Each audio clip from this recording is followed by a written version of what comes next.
Lovely Cheese Pizza presents San Francisco Rush 2049. Hey everybody, what's going on? Your host, Lovely Cheese Pizza here. Welcome to a brand new episode of Let's Play Rush 2049 as I come to you from another location. I figured, you know what? I couldn't film last night because of a bevy of problems, so why not bring my problems to work? Now I'm recording from the break room. So, with that said, I gotta get some seething rage and anger out before it consumes me whole and I explode. Because the White Sox are out of the playoffs now, and it was done in the worst, most maddening way ever. And so with that, I'm going to unleash the fury over the next 4 races, and a little bit of the stunt track if we can get it done in a time frame that is good. I tried to film this last night, and it was a catastrophe for a bevy of reasons. One of which was the fact that I tried to film, and for some unexplainable reason other than the fact that technology sucks sometimes, was my emulator just crashed. It just straight up, right in the middle of my recording, died. And I was not down with it. It was very depressing, because I was doing really well, and I had a highlight that was super cool to watch, and unfortunately I had to scrap the episode. I do still have that footage on hand. I'll play it for you here once we finish this level, because it happened in the following level. So it's pretty nifty. But yeah, so now what we're gonna do is we're tackling the final 4 races of the initial beginners circuit challenge. And as I had mentioned in the opening episode, I'm going to show you guys a whole bunch of things over the course of this series, whether it be really cool shortcuts that are extremely beneficial to a whole bunch of shortcuts that are also not beneficial whatsoever, to things that are absolute traps that'll get you killed. You're going to get a little bit of everything from me here. And there's a shortcut up here. Oh, I missed it, actually. That was just a horrible idea on my part. I missed the thing altogether. There's a little red panel over on the right side over there that you can hit that will it'll open up a wall basically, and you can get a pretty good shortcut out of it. But I missed my opportunity for it, so that's just going to be what it's going to be. So the White Sox are out of the playoffs now, and I'm super charged about it, because it was not a series they should have lost. I mean, the fact that they made the playoffs in the first place was a cause of massive excitement on my end. I mean, I was beaming with happiness and joy and all that stuff, because the White Sox haven't even had a winning season in 8 years, let alone having a trip to the playoffs. I mean, that's just the way it's been. I've had to endure 100 loss years. I've had to endure just some real garbage baseball, but this team has rebuilt, and they had a crazy COVID season where, at one point they were the number 3 team in the league, and they were, the number 1 team in the American League, and the number 1 team in their division, and all of this stuff, and they looked primed to, potentially make a deep run in the playoffs, until that fateful day where there were 10 games left in the season. Oh, we almost hit the train. There were 10 games left in the season, and they just had a monumental collapse. They lost 8 out of their last 10 games. They ended up finishing 7th in the AL, so they ended up, having a wild card game or a wild card series against Oakland. And I was thinking, this isn't going to be good. Oh, he stuck in there, you jerk! All right, well, there's the made up loss. So now we're back to even again, to where we were last time. So before we get going here, so the highlight that I had, it was just this really cool sequence at the very beginning of the race, because there's a shortcut that you can take that involves some semi-pinpoint accuracy things necessary to pick up a couple of coins, and I happened to nail it. So I'll show it to you really quick, and then we'll go hop into this race and see if we can duplicate the action. So enjoy.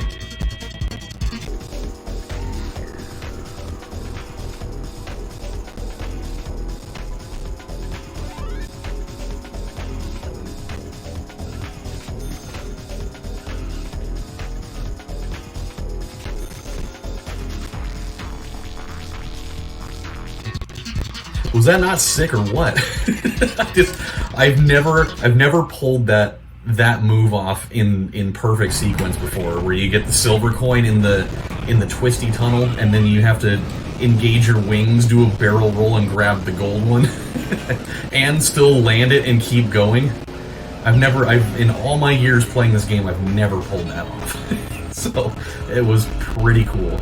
But yeah, dude. So then they go into their series against Oakland, and Lucas Giolito has a perfect game through 6 innings, and they ended up winning that game 4-1. And so I'm feeling pretty good about it. It's like, oh man, I just got to get one more win, and everything's gravy here.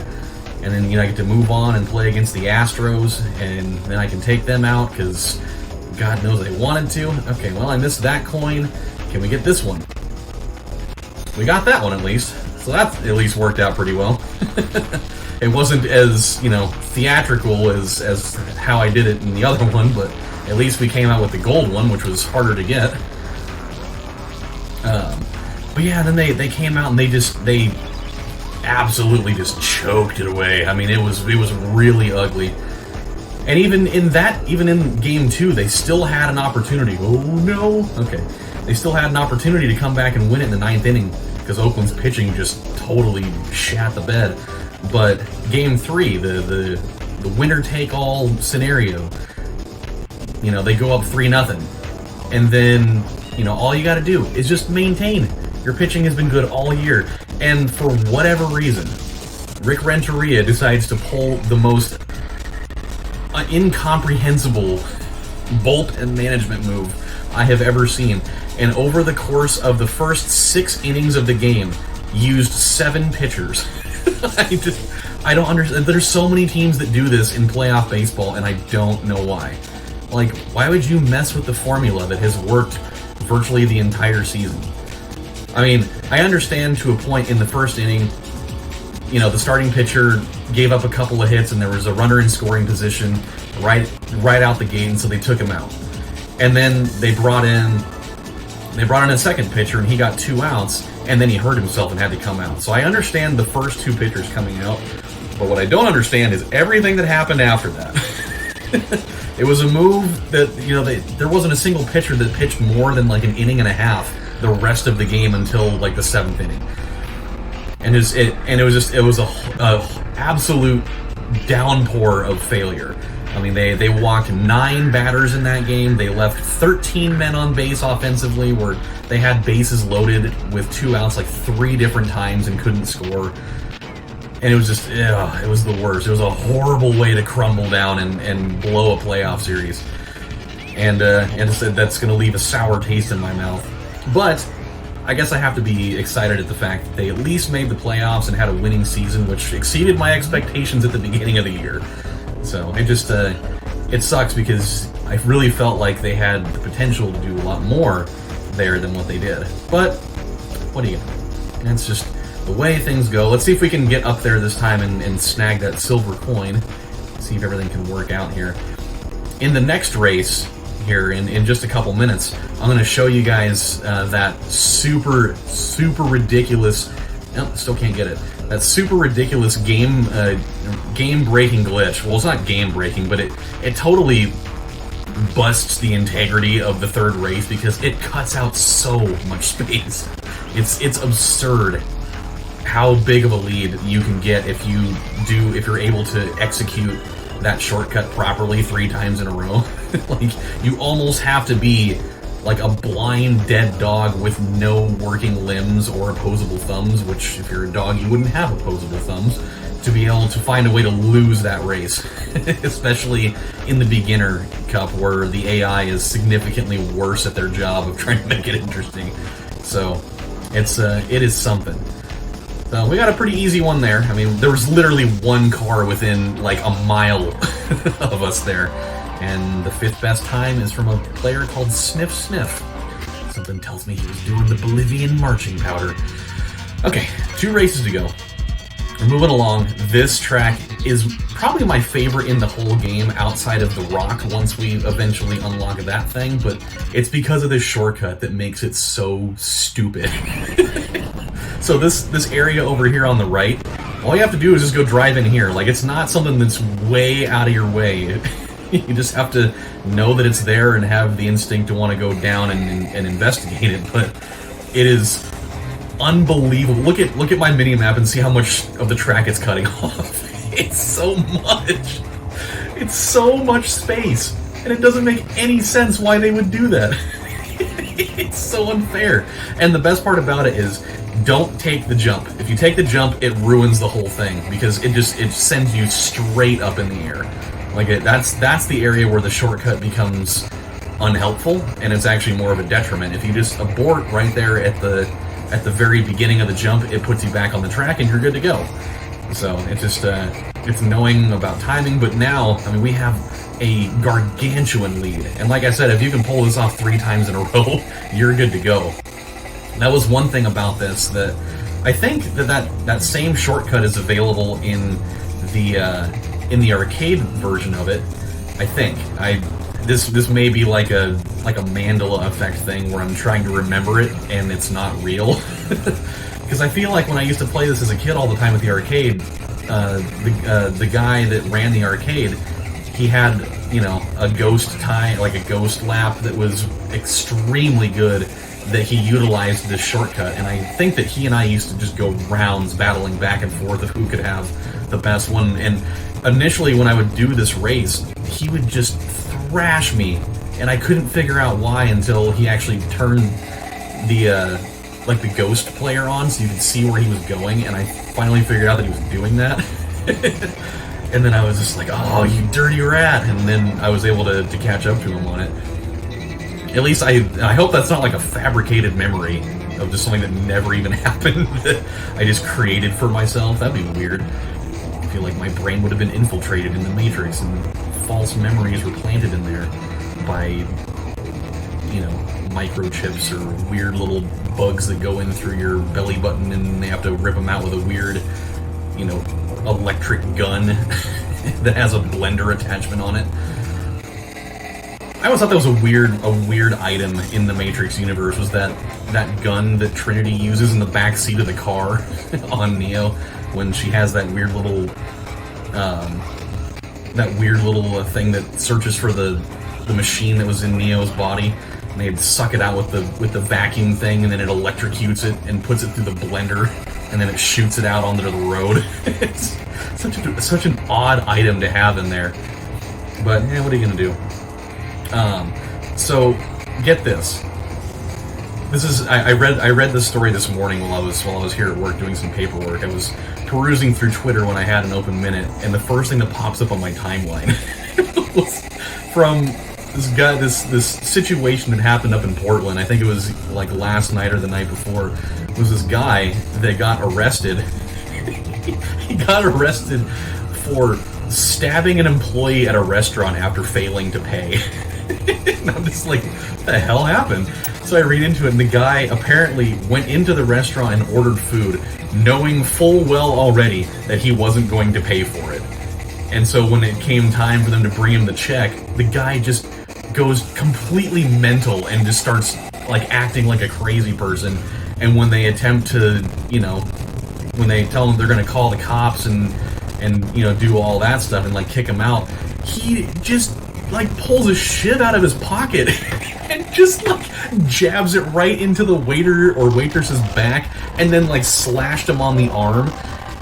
And then he just started like running out of the building and went and hid in the bushes outside until the cops got there, and then they arrested him. It doesn't make any sense at all. Like, first of all, the only thing I can really surmise here is that the guy obviously had no money, because I mean, if you had the money, why would you just be like, I ain't paying this? Unless the food was awful. Like, if it was super garbage, and, you know, and you were going to try to make a move of, hey, your food was crap, I'm not going to pay, you know, the money for it, because I shouldn't have to, because it was terrible. Something tells me that probably wasn't the case here. So it's like, you know, if you knew you didn't have money, you could have just as easily done the, well, you know, I could wash some dishes. And then we can let bygones be bygones. Oh, I missed it. Crap. if you hit that red plate there, there's a shortcut in the back that you can use that's pretty awesome. And when I come around on my next lap, I'll show you. It's not a really, it's one of those shortcuts that's not particularly useful, but it is there, and so I want to at least show it to you. Like I said, you're gonna get a demonstration of the good and the bad and the indifferent and the strange and everything else in this series for me. Just because I like to show you everything. So we got at least a gold coin out of the encounter. We'll move on. It's all good. But yeah, it's such a weird thing. It's just like, why not, offer to, do a little bit of manual labor for like an hour or two or whatever to pay for the bill, instead of doing jail time for, potentially almost killing somebody by stabbing them in the back and then slashing them in the arm. Like, what if that would have killed him? You would have killed a person over like an $11 dinner at a restaurant. It seems so stupid. And then instead of like making a legitimate attempt at evading the authorities over it, he went and hid in some bushes that was like not even that far away from the property. It was like right outside, and they had to like they were sitting there like coaxing him out of the bushes so that they could arrest him like he was like like an escaped animal that was stuck in a tree. There's like, why don't you come on out of there? Come on out so we can slap some handcuffs on you and send you off to the chokey. It's just so stupid. Okay, let's give this one a try. So, oh no. Okay, well, I guess we're not going to do that. I tried to do that, but really did not work. So, it was worth a shot there. We'll do it on the third lap. I just now looked at my my little mini map over there and realized that we have a pretty sizable lead. So I think the impending comeback from whichever one of these Fulios it is back there, I don't think it's going to happen unless I crash a bevy of times. I think I have enough of a lead that I can show you two shortcuts here, both of which are not useful at all, but they are there, so I will display them anyways. Okay, let's get up there. Another thing that I read, like right after that, and it was actually more of like I finally confirmed what I had read earlier at a different time, was it was like a week or so ago. I read this article that like the Supreme Court or something in Ireland had made some sort of ruling that the bread from Subway isn't even real bread. Like it's been deemed that it's not actually bread. And when I heard that, oh man, it was close. That's such a hard gold coin to get. It's just it's so hard to maintain speed going around that corner and then nailing the aim perfectly to get that thing. That's a tough one. So here's this weird shortcut that I'm going to show you. It's not really so much of a shortcut as it's just another way to go. But you could drive straight up this building. You got to downshift it accordingly in order for this to really work out, otherwise you're going to lose so much speed. And then you get to deal with this, which anybody with acrophobia would be crapping their pants with that. Okay. Yeah, like I said, it's not a useful thing. I mean, it wasn't horrible. It's definitely, if you execute it properly, it's not so bad. And now you go around the back area here. Let's just hope that we don't die in the process, which I think we're going to be okay. You go around this corner, and then you're going to pop out from the entrance in the apartment buildings and come out straight right here. So if you can pull it off cleanly, it's not so bad. I think you're still better off just going the right way on the track there, but it's at least cool looking. Like, imagine being the person living in those apartments and then you see a car come flying out right next to your window going like 175 miles an hour. That would be so freaking scary. But, what are you gonna do? So, yeah, dude, but they made a ruling that Subway's bread isn't actual bread, and so I was like, what's the basis of that? And so I read into it, and apparently Subway's bread has so much sugar in it that's apparently like way beyond the set limit that you're allowed to have in there, because apparently they've surpassed the allowed limit to have in there to the point that it should actually be considered it should be considered confectionery. So it's actually considered a dessert item, if you will, which is crazy. Subway's bread is a dessert item. I don't know how I feel about that at all. So, there we go. We finished the beginner circuit with almost a perfect 80 points had it not been for a really, really bad stretch of a couple of one lap really back in the first race. But yeah, we still won by 22, and we beat Googleman and we beat L from Stranger Things and whoever Ed Log is. I don't know who that is. So we've got just enough time here before I'm out of time that we can do the first stunt track. So we're gonna do the rim, and let's see. Let's stick with our same car. I think we're gonna go with automatic for this right now, though. I think it just is gonna make a little more sense for us. Let's stick with advanced. For this, though, we're going to go with a heavy frame, which is going to give us a lot more durability, which is really important for the stunt area. Otherwise, your car is just going to explode just a lot. And it really helps add to your ability to gain stunt points. So here, you got a 5-minute time limit, and it's just try to get as many points as you can. And you go off this jump here, and this is where the wings come in handy. So one thing that is really helpful, I've come to find, is when you're doing these, let go of the throttle, let go of the gas, because it always seems to get people in trouble in here. And I kind of have a little bit of a formula of a way that I've done stunts in here that seems to be super helpful in just trying to like string together combos. And the way to do it, I'll see if I can. Oh boy. Okay, come on. No. Ah, there we go. Oh, dang, that was a big one. Wow. Wasn't really anticipating that. So here's my idea. You go, and as soon as you hit the jump, you go forward until you get the badge, and you go backwards until you get the next one, which is not popping up, and then you just crank it to either the left or the right, and then it's just a little bit of a gamble from there. That, for me, over the years, seems to have been a really consistent formula to get good combos. It doesn't work every time, because obviously you can land just kind of janky and it makes the whole thing go upside down. There's even times where like I've landed on end on my back end and the car just explodes for no particular reason.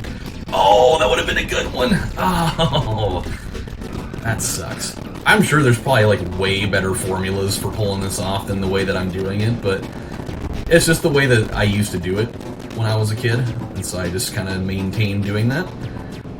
This might work okay too if we don't land upside down. There we go. That wasn't too bad. 67.95. That's a respectable score. So yeah, anytime that you go into Subway now, you should you should go in and ask them for their finest dessert bread.